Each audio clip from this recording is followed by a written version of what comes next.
안녕하세요. 지난 시간에 이어서 어, 다운스 미디엄 포터 디어럼에 대해서 얘기를 할게요. 어, 지난 시간에 다운스의 이론이 선거 이론에서 새로운 차원을 열 정도로 굉장히 혁신적인 연구였다고 얘기를 했었죠. 그전에는 이제 정치 심리학적인 접근 방법, 아니면 집합주의적 접근 방법에서는 이 행위자, 그러니까 선거 경쟁에서 행위자라고 하면은 후보들하고 유권자겠죠. 후보하고 유권자의 어떤 개인적인 동기, 그리고 어떤 목적 이런 걸 감안하지 않고 개개인들은 집합의 하나의 일원으로 보고 그냥 그렇게 분석을 했었죠. 하지만 사회현상이라고 하는 것은 결국에는 개개인들이 모여서 만들어내는 결과물이기 때문에 개개인이 어떤 동기를 가지고 어떤 전략적인 선택을 하는가를 분석을 할 때만 우리가 사회현상을 이해할 수 있다고 하는 게 합리적 선택 이론이죠. 그래서 다음수는 정당의 목표가 무엇인지, 그리고 유권자들이 어, 어떤 상황에서 더 큰 효용을 얻는지, 그 유권자들은 자신과 더 가까운 정당 입장에 더 큰 효용을 얻겠죠. 그리고 정당들의 목표는 선거에 승리하는 것이고, 그래서 가장 기본적인 그런 가정을 시작으로 결론을 이제 도출하는 것이죠. 지난 시간에는 이제 1차원적인 공간, 이 과정까지 우리가 살펴봤고, 오늘은 나머지 과정들을 이제 살펴보면, 완전 정보 과정, 그러니까 유권자들은 정당들의 위치를 알 수 있고, 정당들도 유권자들의 이념이 또는 유권자들의 정책적인 선호가 어떻게 분포되어 있는가를 알 수 있다는 가정이죠. 물론 이 가정은 현실과 완전히 부합하는 가정은 아니죠. 특히 정치 심리학적 접근 방법에 의하면 유권자들은 정치에 관심이 없고 정당들이 이 정당들이 제시하는 정책이 무엇인지 잘 알지도 못하고 그렇기 때문에 이 다운스 또는 합리적 선택 이론이 비판을 하죠. 하지만 그와 같은 이제 주장이 맞기는 맞는데 전체적으로 보면은 그 주장이 꼭 올바른 건 아니에요. 왜냐하면 실제로 설문조사를 해보면 유권자들이 평가하는 정당들의 입장이 평균적으로 보면은 전문가들의 시각과 크게 다르지 않아요. 예를 들어서 뭐 지난번 뭐 21대 총선에서 민주당의 입장과 미통당의 입장을 유권자들한테 0점에서 10점 사이에 이렇게 분포를 이념적인 분포를 점수를 매기라고 하면 대개 이제 민주당 같은 경우에는 0점이 진보라고 보고 10점이 보수라고 보면 대개 한 3점 정도 이렇게 유권자들 평균적으로 이렇게 대답을 해요. 그리고 미통당은 한 8점 정도. 물론 이제 모든 유권자들이 3점에 대답하는 건 아니에요. 어떤 사람은 뭐 0점이라고 대답한 사람도 있고 어떤 사람은 뭐 10점이라고 대답한 사람도 있겠죠. 하지만 평균적으로는 유권자들이 대개 한 3점 정도에 대답한 사람이 이제 많아요. 그리고 미통당의 경우는 이렇게 8점 정도 이렇게 대답한 사람이 많고 그렇기 때문에 평균적으로 유권자들은 어느 정도 정당들의 입장을 알고 있고 또 정당들도 수시로 설문조사를 하기 때문에 유권자들의 분포 이거는 이제 유권자들이 두 정당의 입장에 대해서 어떻게 응답했는가 분포를 나타내는 거고 이거는 이제 유권자들의 이념 분포를 나타내는 거죠. 유권자들은 대부분 이제 이 중앙 쪽에 많이 몰려 있죠. 이렇게 0점에서 10점. 설문조사를 해보면 유권자들의 분포를 금방 알 수 있죠. 지난번 총선 같은 경우에는 이제 진보들이 더 많았죠. 이게 이제 보통 어, 정상적인 그런 상황에서 유권자들의 분포인데 이제 한국 같은 경우나 뭐 미국도 마찬가지죠. 그러니까 진보 정권이 국정을 운영을 못하면은 보수 쪽으로 유권자들이 약간 쏠리고 근데 최순실 사태가 일어났기 때문에 유권자들 분포가 진보 쪽으로 많이 쏠렸죠. 지난번 총선에는 이런 식으로 이제 유권자들의 입장이 이동을 하는 것이죠. 정당은 이제 수시로 설문조사를 하니까 유권자들의 분포를 알 수 있어요. 그 다음 과정은 정책 변경에 비용이 없다. 달리 얘기하면 정당들이 마음대로 이제 정책을 변경할 수 있다는 가정이죠. 근데 이 가정은 상당히 현실 세계하고 부합하지 않아요. 왜냐하면 지난번 총선 때만 해도 뭐 비통당 같은 경우는 이제 태극기 부대 극우 세력들의 영향을 상당히 많이 받았죠. 공천 과정에서도 그렇고 그리고 뭐 황교안 대표도 어, 이 중앙으로 이제 이동해야 되는 이 중앙에 있는 유권자들을 잡아야 된다는 그런 뭐 당내 의견이 있었지만 결국에는 이제 우파 어, 세력들의 어떤 영향으로부터 자유로울 수 없기 때문에 이렇게 중앙으로 이제 움직이는데 실패했었죠. 그래서 참패를 했던 것이고 이번에는 이제 김종인 대표가 비당대책위원장을 맡아가지고 지금 중앙으로 이동하려고 하는 이제 시도를 많이 하고 있죠. 이제 그거는 21대 총선에서 이제 대패를 했기 때문에 이제 여기서부터 이 우파 세력의 어떤 영향으로부터 벗어나야지만 당이 살아남을 수 있다는 그런 공감대가 형성됐기 때문에 이제 중앙으로 이렇게 이제 이동하려고 하는 것이죠. 그리고 뭐 민주당도 마찬가지로 이제 소위 얘기하는 친문이라고 하는 뭐 그런 강경 진보 세력들이 있죠. 그렇기 때문에 이렇게 중앙으로 이동하기가 어렵죠. 그러니까 정책 변경이 이렇게 쉽게 좌우로 이동할 수 있는 게 아니죠. 정당들이. 그래서 요거는 조금 이제 문제가 있는 가정이에요. 현실 세계가 부합하지 않는. 그리고 두 정당이 정책 경쟁을 한다는 가정. 물론 다운스가 이 책을 썼을 때는 이제 영국을 중심으로 책을 썼기 때문에 영국에는 실제적으로 이제 주로 정책 경쟁을 그 당시엔 했었죠. 근데 이제 이 단순 다수제 최다 득표를 한 후보가 승리하는 단순 다수제에서는 이 정책 경쟁의 종기가 좀 약화돼요. 왜냐하면 선거에서 최다 득표를 한 후보만 이기기 때문에 어떤 특정한 정책 입장을 표방을 하면 예를 들어서 유권자가 이렇게 분포했는데 좌파 정당이 이렇게 좌파 정당이 있고 우파 정당이 있으면 좌파 정당이 이 입장을 이렇게 고수하게 되면 지난 시간에 얘기했듯이 이 중앙으로 잘라서 어, 이 유권자는 이제 우파 정당을 지지하고 이 유권자들은 좌파 정당을 지지한다고 했죠.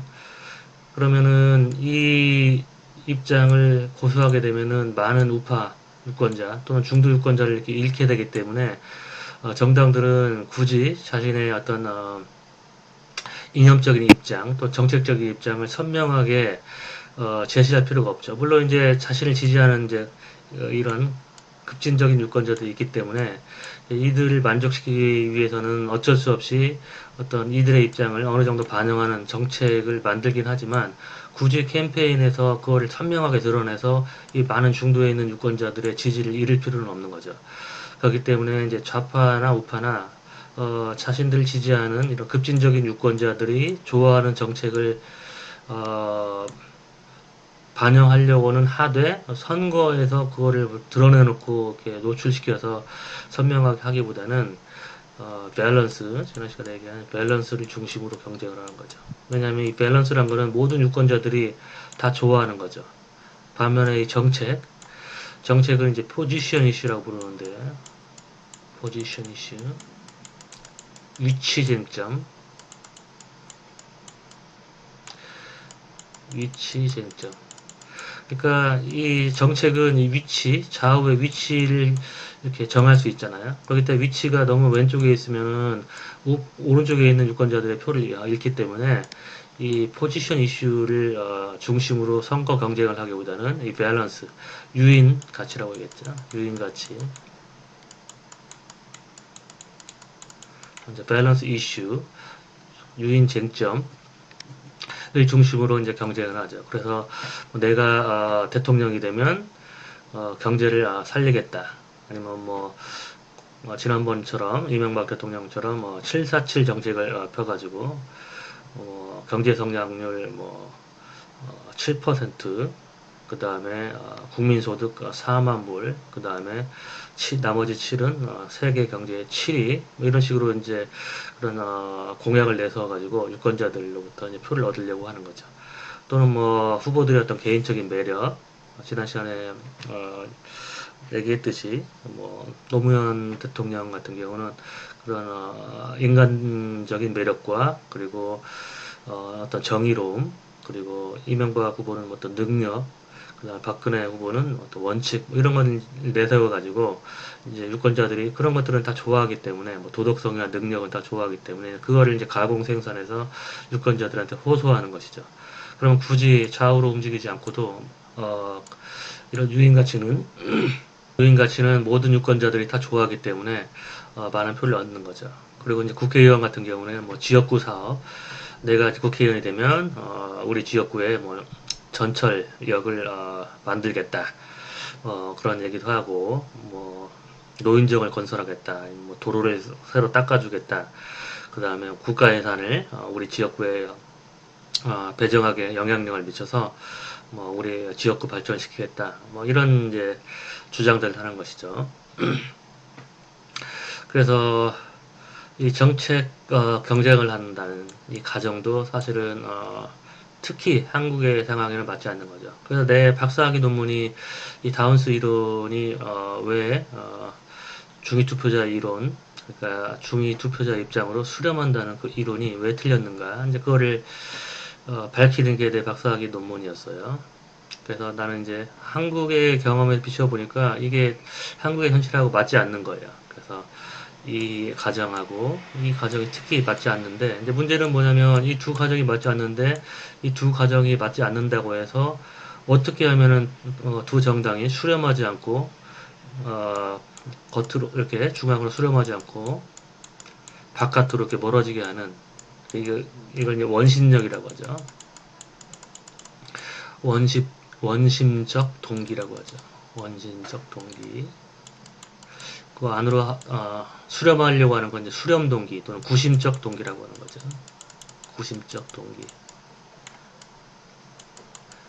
그러니까 왜 유권자들이 이렇게 분포되어 있으면 많은 중도에 있는 유권자들을 얻기 위해서, 또는 심지어 뭐 이렇게 유권자의 분포가 이렇게 되어 있을 때도 중앙으로 이동하는 게 더 많은 표를 얻는다고 얘기를 했었죠. 중앙으로 이동해도 여기 극좌 또는 극우에 있는 유권자들이 그래도 자신과 더 가까운 정당을 지지하는 게 합리적이기 때문에 중앙으로 이동해도 유권자들 분포가 이렇게 됐다고 하더라도 더 많은 표를 얻을 수 있다고 했었죠. 그래서 이처럼 구심적 동기가 있어야지 어떻게 보면 다운스 말대로 합리적인 유권자의 선택인데, 현실 세계에서는 그렇지 않고 이런 원심적인 동기가 있는 이유가 무엇인가, 그거를 밝히려고 하는 게 이제 내 박사학위 논문이었고, 1957년에 다운스가 이 책을 쓴 이후로 뭐 수없이 많은 학자들이 이제 이걸 연구를 했었죠. 근데 이제 나는 한국의 경험에 비춰볼 때 이제 요게 가장 두 가정이 가장 현실하고 부합하지 않아서, 이제 어떻게 하면은 이 두 가정을 통해서 우리가 다운스가 얘기한 것처럼 중위 투표자의 입장으로 수렴하지 않는다는 걸 밝힐 수 있는가, 그걸 한 1년 정도 고민을 했었죠. 그러다가 생각이 난 게, 아이디어가 떠오른 게, 그러니까 유권자들의 이제 표의 분포는 이렇게 생겼지만 실제로 유권자들이 자신들이 지지하는 정당 또는 후보에게 제공하는 자원의 분포는 이렇게 됐을 것이다 라는 것이죠. 그리고 다운스는 이제 호텔링이라는 경제학자의 모델을 이용을 해서, 이 아이디어가, 다운스의 아이디어가 어디서 나왔냐면, 호텔링이 만약에 이런 도로에 여기 이제 집들이 있고 소비자들이 있죠. 그러면 여기다가 이제 어떤 그로서리 마켓, 식료품점을 만든다면 이런 1차원적인 공간에서 어디에다가 식료품점을 만들어야 되는가, 이제 그런 질문을 던져서 다운스의 이론과 마찬가지로 가장 중앙에 두 식료품점이 위치를 해야지 가능한 한 많은 소비자들을 확보할 수 있다. 이제 그런 이론을 제시를 했어요. 이제 그걸 그대로 적용을 해가지고 식료품점을 정당이라고 이제 치환을 시키고 이 소비자들을 유권자들로 이제 치환을 한 거죠. 그러니까 다운스 모형에서는 유권자들이 이제 소비자와 마찬가지죠. 소비자들이 표를 내고 정책을 사는 것이죠. 그리고 정당은 생산자 또는 판매자의 입장이죠. 생산 또는 판매자. 근데 이제 이 프레임워크가 사실 현실 정치를 지나치게 좀 단순화시킨 것이죠. 왜냐하면 유권자들은 소비자 역할에만 그치는 게 아니라 자신이 원하는 정책을 얻기 위해서 정치 활동을 하죠. 그리고 정치 기부금도 내고, 그리고 또 이제 친구들 만나서 자신이 반대하는 그런 정당이나 아니면 정책을 비판하기도 하고, 또 자신이 지지하는 후보에 대해서 뭐 좋은 점을 얘기하기도 하고, 그리고 뭐 친구한테 자신이 굉장히 유용하다고 생각하는 자신의 지지하는 후보에 자신이 지지하는 후보에 도움이 된다고 생각하는 유튜브 같은 것도 이제 링크를 걸어서 보내기도 하고 이제 그런 수없이 많은 다양한 활동을 하죠. 이제 미국 같은 경우에는 뭐 자동차에다 스티커를 붙이기도 하고 뭐 깃발을 붙여가지고 달고 다니기도 하고 그리고 어떤 정치적인 회합이나 그런 모임 이렇게 태극기 부대처럼 이제 그런 모임이 있으면 거기 가서 이제 어떤 단체 활동 집단 행동도 하고 이런 다양한 형태의 그런 정치 활동을 하면서 인적인 그리고 재정적인 그런 자원을 제공을 하는 것이죠. 그렇기 때문에 그런 적극적인 유권자들을 무시하지 못하고 이렇게 그들의 입장을 대변할 수밖에 없는 거죠. 이 좌우에 있는. 그렇기 때문에 지난 시간에 이제 얘기했듯이 유권자의 분포가 이렇게 됐건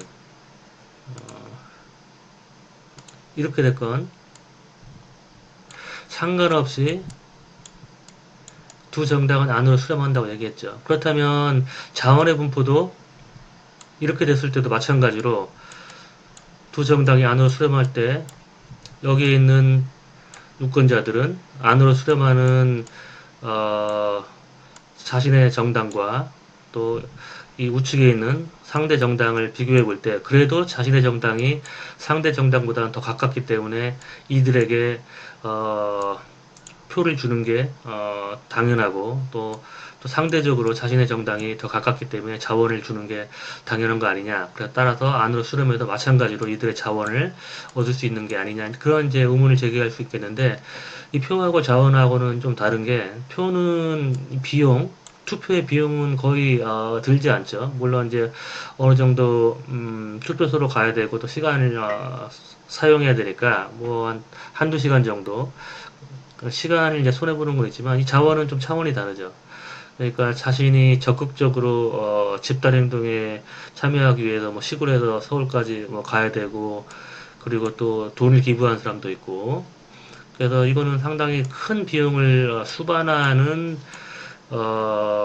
행위이기 때문에 만약에 자신이 지지하는 정당이 자신이 원하는 입장보다 이만큼 이렇게 이동을 했으면 이만큼 손해를 보게 되죠. 자신이 원하는 입장이 가장 최적화한 입장이 여기 있는데 이만큼 안으로 이동을 했기 때문에 어떤 손해가 발생을 하죠. 그런데 정치 자원을 제공했을 때 사용하는 이제 비용이 있죠. 이 비용에 비해서 자신이 지지하는 정당이 자신과 가까우면 얻는 이익, 그러니까 가까울 때는 이제 이익을 얻죠. 멀리 있을 때 손해를 보고. 그러니까 이 차이, 이 입장 차이 때문에 발생하는 이익 차이라고 보면 되죠. 이익의 차이. 이익의 차이보다 비용이 더 크면 그러면은 이 정치적인 자원, 선거 자원을 제공하는 유권자들은 비용을 감수하려고 하지 않겠죠.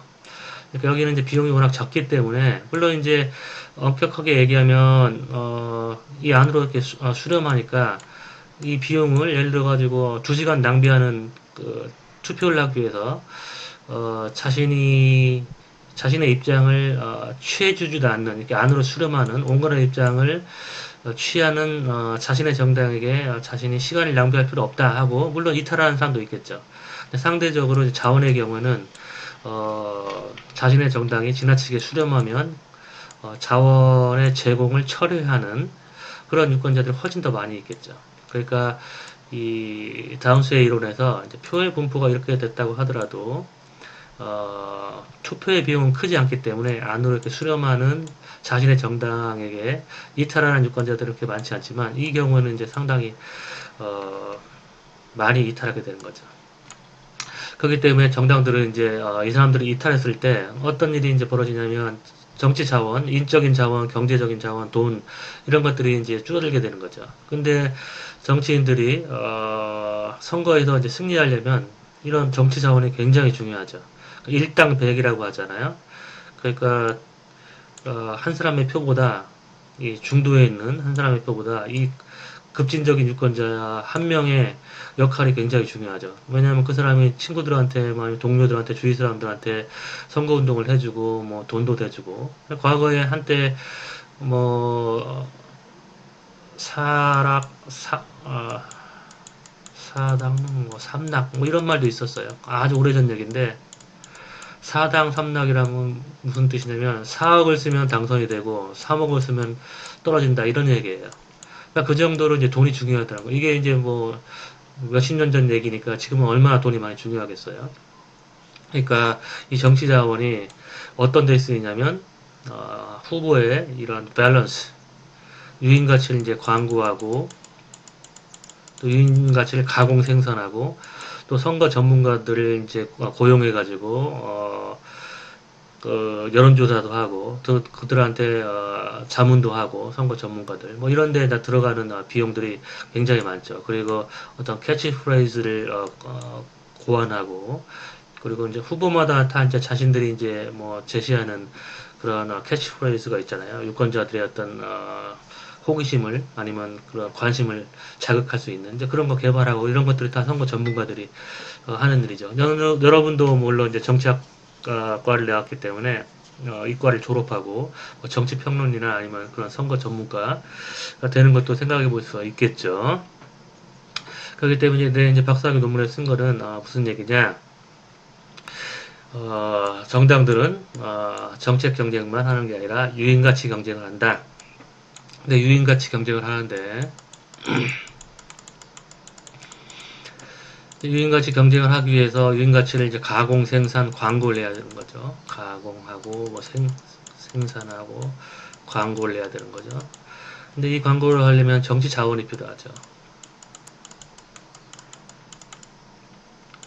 근데 이 정치 자원을 제공하는 사람은 급진적인 유권자들이죠. 유권자. 그리고 정치 자원을 제공하는 사람들에 의해서 제공되는 자원의 분포는 이렇게 되는 거죠.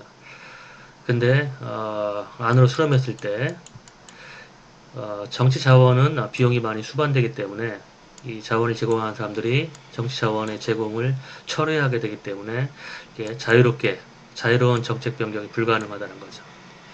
그래서 정당이나 후보들의 이제 딜레마는 그거죠. 어떻게 하면은 이 정치 자원을 제대로 제공받으면서 그러니까 중앙으로 수렴하지 않고도 선거에 이길 수 있는지.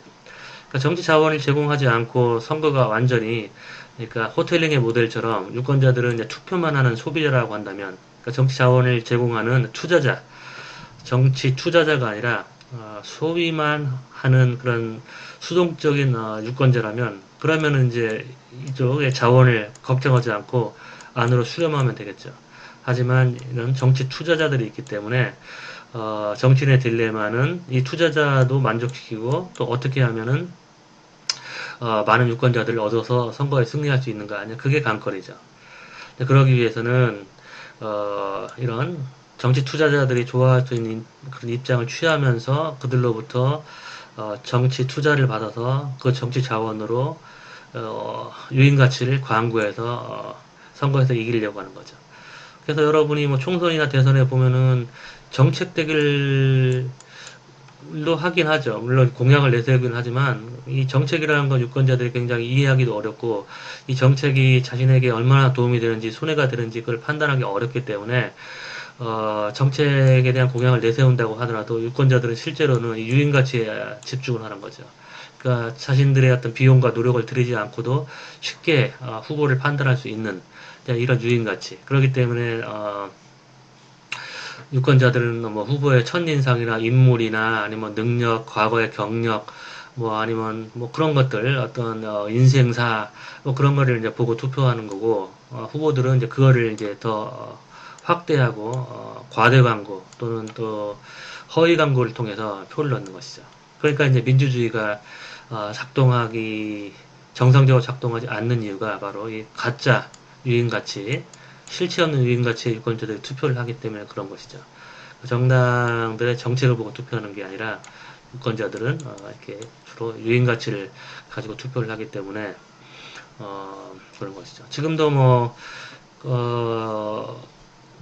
대통령 후보군들이 이제 이렇게 부상하고 있는데 되게 이 후보들에 대해서 판단을 할 때 지금 뭐 인기도 조사를 하잖아요. 지지도 조사.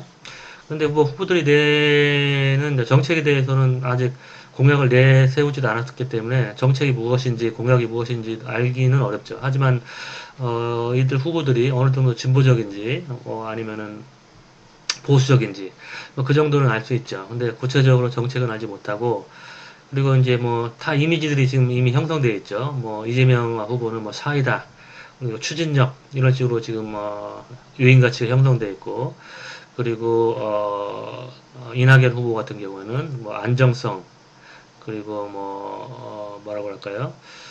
그런 절제됨 뭐 이런 것들이 지금 형성되어 있잖아요. 그 다음에 야권 후보는 이제 아직 나오지 않아서 모르겠으나 뭐 윤석열 검찰총장도 이제 가끔 후보군에 들어가서 이제 여론조사를 하긴 하는데 뭐 윤석열 씨 같은 경우는 뭐 여당을 상대로 뭐 싸울 수 있는 뭐 투사 뭐 이런 식의 이미지를 만들 수도 있겠죠. 뭐 개인적으로 뭐 결격 사유가 하도 많아서 후보가 될지는 모르겠으나 어쨌든 이런 식으로 이제 성과 경쟁을 하고 유행 가치가 중요하기 때문에 그리고 유행 가치를 가공 생산하고 광고하는 정치 자원이 중요하고 그래서 이 정치 자원을 제공하는 급진적인 유권자들로부터 자유롭기가 어렵다. 그래서 자유로운 정책 변경을 하지 않는다. 이게 바로 내 논문에서 밝힌 내용이에요. 그 다음에 또 이제 합리적 선택 이론이 이 정치학에서 굉장히 중요한 방법론으로 이제 부상하게 된 두 번째 어, 연구가 있는데 이게 이제 동의의 산술, The Calculus of Consent. 뭐 지난 학기에 법과 정치에서도 이미 얘기를 했었고 그 다음에 지금 이번 학기에 민주주의와 선거제도에서도 이제 얘기를 했지만 이 책도 이제 굉장히 커다란 파급력 있는 그런 영향을 미쳤어요. 합리적 선택 이론의 중요성을 인식시키는데. 그래서 이제 그 전에는 뭐 정치 제도 그러면 뭐 여러분도 아마 고등학교 때 뭐 법과 정치 시간에 이제 배웠을 거예요. 뭐 대통령제는 뭐 이러저러하고 대통령제의 특징은 삼권 분립, 뭐 견제와 균형 시스템이고 뭐 내각 책임제는 뭐 이러저러하고 이런 식으로 이제 그 제도에 대해서 배우고 암기하고 뭐 그랬을 거예요. 근데 이제 그런 시각들과 달리 이제 이 제도를 연구함에 있어서 최적화한 제도를 선택할 때 무엇을 봐야 되냐면 국민들의 개개인의 효용을 봐야 된다는 거예요. 그렇기 때문에 이것도 이제 방법론적 개인주의죠. 제도 선택마저도 국민들의 효용, 그러니까 손익을 봐야 된다는 거죠. 그러니까 어떤 제도가 가장 국민들로부터 하여금 최고의 효용을 느끼게 하는지 방법론적 개인주의.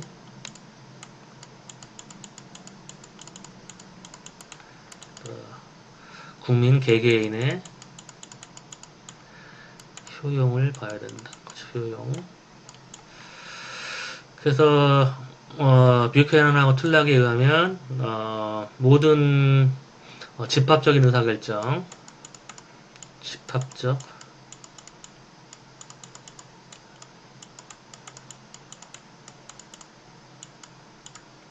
에는 이 수능 비용과 거래 비용이 수반된다는 거예요. 그러니까 모든 집합적 의사결정이라고 할 때는 뭐 정치 자체도 집합적인 의사결정이죠.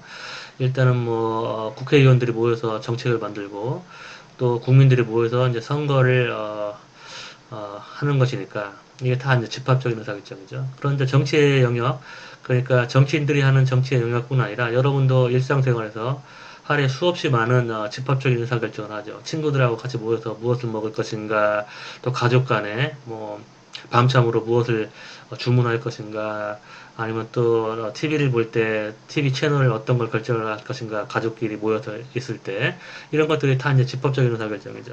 그러니까 어떻게 보면 개별적인 의사결정보다 집합적인 의사결정을 더 많이 하죠. 그게 이제 다 정치죠.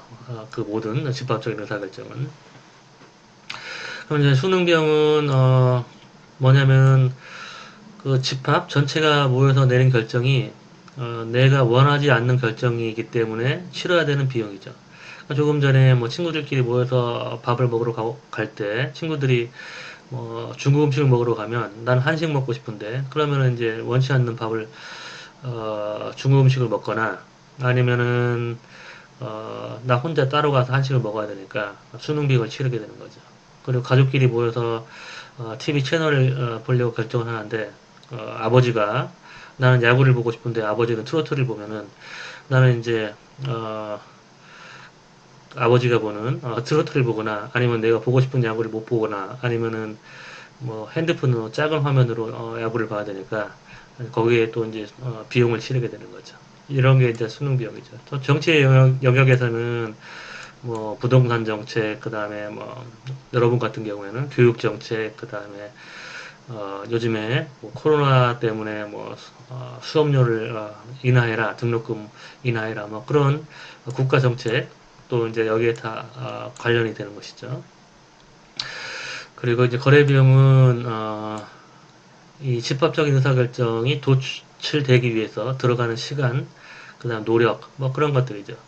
합의로 의사결정을 하게 되면 모든 사람이 동의를 해야 되니까 굉장히 서로를 설득해야 되고 뭐 오랜 시간과 노력이 들어가죠. 근데 독재자 아버지가 이제 채널을 딱 결정해 버리면 그러면은 이제 아주 짧은 시간에 의사결정이 만들어지니까 거래 비용은 들어가지 않죠. 하지만 이제 가족끼리 모여서 뭐 투표를 하거나 아니면 사다리를 타면 또 사다리를 타는데 또 그 시간이 들어가죠. 그러니까 거래 비용이 또 들어가죠. 그나마 이제 사다리나 다수결은 굉장히 효율적인 방식이죠. 가위바위보나. 그래서 이 거래 비용하고 수능 비용이 이제 수반되는데 집합적인 의사결정에는 의사결정 방식에 따라서 이 수능 비용과 거래 비용이 달라지는 거죠. 그러니까 독재의 경우에는 이처럼 거래 비용이 굉장히 작게 들어가고 그다음 만장일치에는 이제 거래 비용이 굉장히 많이 들어가죠. 반면에 이제 수능 비용은 독재의 경우에는 많은 사람들이 독재자의 뜻을 따라야 되니까 많은 수능 비용이 들어가고 만장일치 경우에는 모든 사람이 합의를 통해서 어, 동의한 의사결정만 만들어지기 때문에 그 모든 사람이 원하는 결정이 도출되어야 되니까 수능 비용이 적게 들어가는 거죠. 이렇게. 그래서 이제 수능 비용과 거래 비용의 합이 이제 이와 같은 그래프가 되는 거죠. 이렇게. 뭐 이걸 어떻게 그리냐? 예를 들어서 의사결정 방식이 여기 있다고 할 경우에 그러면 이 경우에는 이제 수능 비용은 이 정도쯤 들어가죠. 이 정도. 그 다음에 거래 비용은 이 정도쯤. 그러니까 수능 비용이 A, 거래 비용이 B고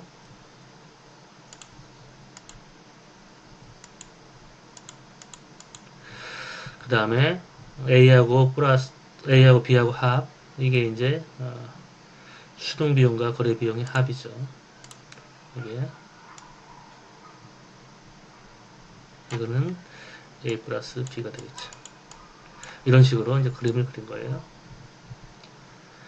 그래서 뷰캐넌하고 촐락에 의하면 이제 수능 비용과 거래 비용의 합이 이제 최소화되는 그런 정치제도 의사결정 방식이 가장 최적한 그런 정치제도다라고 얘기를 한 거예요. 그러니까 이 그림에 의하면 이 경우에는 이제 다수결이 이제 가장 최적화는 의사결정이죠. 2분의 n이 이제 구성원의 반절 더하기 한 명이니까 그 다음에 2분의 n 이건 구성원의 반절 더하기 한 명 이상의 사람들 그러니까 초다수 결제 이거는 이제 구성원이 n명일 때 n명이 모두 동의할 때만 의사결정이 이루어지니까 만장일치죠. 그러면은 이제 이 그림에서는 이처럼 의사결정 방식이 2분의 n 더하기 1일 경우에 수능비용과 거래비용이 합이 최소화되는 거죠. 이렇게.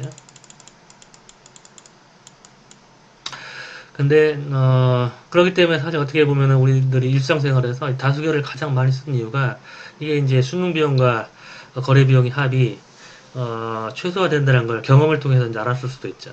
그러니까 그리고 또 우리가 규범적으로 윤리적으로도 수긍할 수 있는 의사결정 방식이죠. 왜냐하면 최소한 소수보다는 다수가 의사결정을 해야 되는 거죠.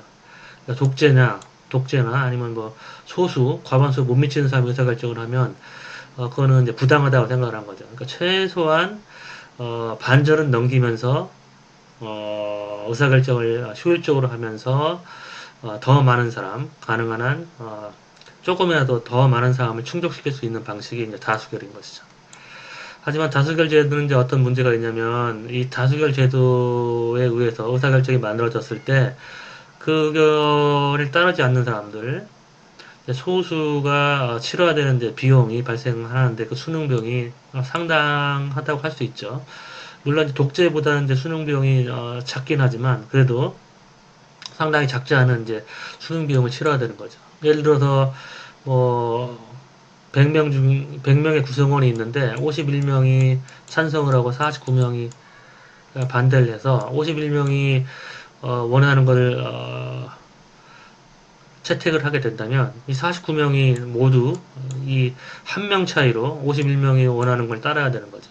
물론 뭐 압도적으로 뭐 99대 1 이런 식으로 99가 지지하는 거라면 이제 한 명이 치른 수능 비용은 크지 않지만 이처럼 박빙의 승부로 의사결정이 만들어진다면 상당히 큰 다수가 상당히 큰 규모의 소수가 이 작은 규모의 다수의 입장을 따라야 되기 때문에 큰 비용을 치러야 되게 되는 것이고 또 한 가지 문제는 뭐냐면 이 다수가 항상 올바른 결정을 하는 건 아니죠.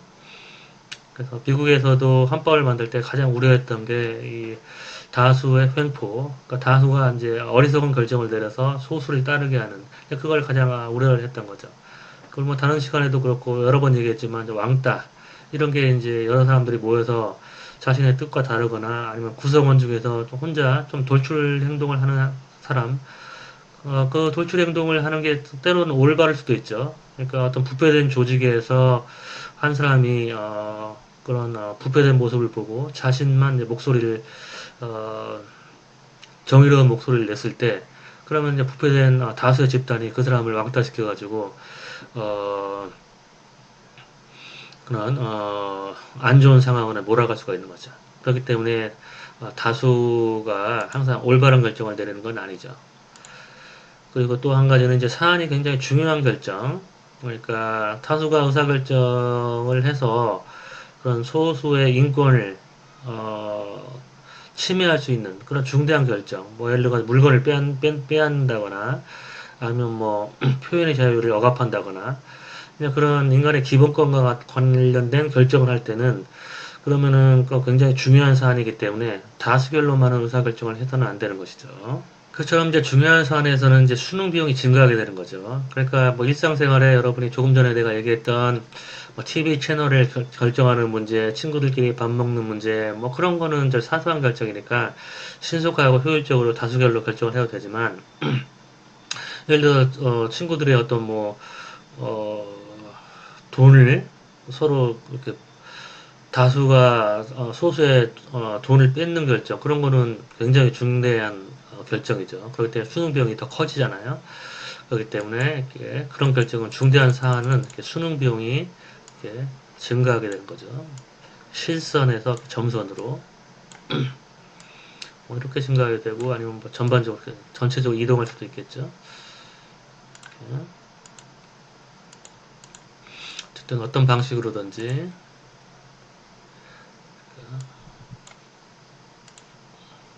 색깔을 바꿔서 이렇게 이동할 수도 있고 뭐 여러 가지 방식으로 이렇게 이동하겠죠. 우상향으로. 그러면 이제 이 새로운 수능 비용, 그러니까 더 큰 수능 비용을 초래하는 이 곡선, 자, 이걸 기준으로 우리가 수능 비용과 거래 비용이 최소화되는 지점을 찾으면 새로운 수능 비용과 거래 비용의 합이 그릴 수가 있겠죠. 이렇게 마우스로 그리니까 잘 안 그려져요. 그러면 이제 이때는 수능 비용과 거래 비용의 합이 최소화되는 지점이 이렇게 우측으로 이동하게 되는 거죠. 그렇기 때문에 이렇게 중요한 사안에서는 다수결보다는 더 까다로운 의사결정 방식이 필요하게 되는 거죠. 소수를 보호하기 위해서 이제 이런 단순한 다수, 그러니까 살짝 과반수를 넘어서는 이 정도가 동의해서는 충분하지 않고 더 많은 사람들이 동의를 해줘야지 중요한 사안에서는 결정이 이루어질 수 있도록 만드는 거죠. 그러니까 헌법이 이제 바로 그런 거죠. 헌법에는 어떤 국민들의 기본권과 관련된 내용들, 그리고 정치 제도에 관련된 내용들이 많이 들어가 있죠. 한국의 권력구조, 대통령제. 그래서 되게 이제 규칙에 대한 결정은 굉장히 중요한 사안이죠. 그리고 이제 국민의 기본권에 대한 그 사안도 굉장히 중요한 결정이기 때문에 이제 헌법 개정을 위해서는 이런 과반수 정도가 아니라 3분의 2, 국회의 3분의 2 플러스 국민투표 이처럼 굉장히 까다롭게 해서 헌법을 바꾸기가 어렵게 하는 거죠. 만약 이런 과반수제를 통해서 헌법을 바꾼다면 그러면은 이번에 이제 총선 결과로도 지금 민주당이 얼마든지 헌법을 바꿀 수가 있죠. 근데 이제 이번에 민주당이 지난번 총선 결과 180석을 얻었죠. 그리고 이제 그 주변에 열린우리당하고 뭐 정의당까지 포함하면 국회 선진화법이 이제 국회 선진화법에 의하면 5분의 3이 상임위원회에서 본회의로 법안이 상정되기 위해서 5분의 3이 필요하죠. 그러니까 지금은 한국에서는 거의 초다수 의결제 5분의 3을 필요로 하는 그런 이제 의사결정 방식이죠. 국회에서 의사결정 방식이. 근데 이제 민주당과 그 주변에 비슷한 입장을 취하는 정당들이 180석 이상을 얻었기 때문에 민주당이 원하면 얼마든지 자신들이 원하는 걸 할 수 있죠. 지난번에 법과 정치 시간에 여러분 이제 기말 리포트가 해서 거부권 행사자 이론을 가리키면서 여러분한테 예측을 하라고 했었어요. 민주당이 어떤 선택을 할 수 있는가. 그러니까 기말 리포트에서는 이제 민주당이 독자적인 거부권 행사자니까 야당 견제를 받지 않죠. 그러니까 실제적으로 상임위원회 구성을 지금 민주당이 독자적으로 다 해버렸잖아요.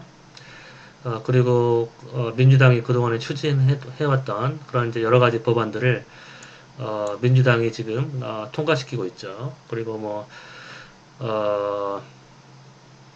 공수처 같은 경우에는 공수처를 구성하기 위해서는 7분의 5가 필요한데 그러니까 훨씬 더 까다로운 그런 초다수 의결제죠. 근데 야당이 지금 협조를 하지 않고 있으니까 공수처 추천위원을 제시를 하지 않고 있잖아요. 그러니까 이제 이것도 제도를 바꾸겠다 이렇게 얘기하고 있잖아요. 그러니까 이제 이런 민주당의 움직임을 이제 비판적인 시각에서 볼 때는 다수의 횡포다 이렇게 얘기할 수도 있고 또 달리 얘기하면 이제 법치를 하는 것이죠. 법대로 하는 것이죠.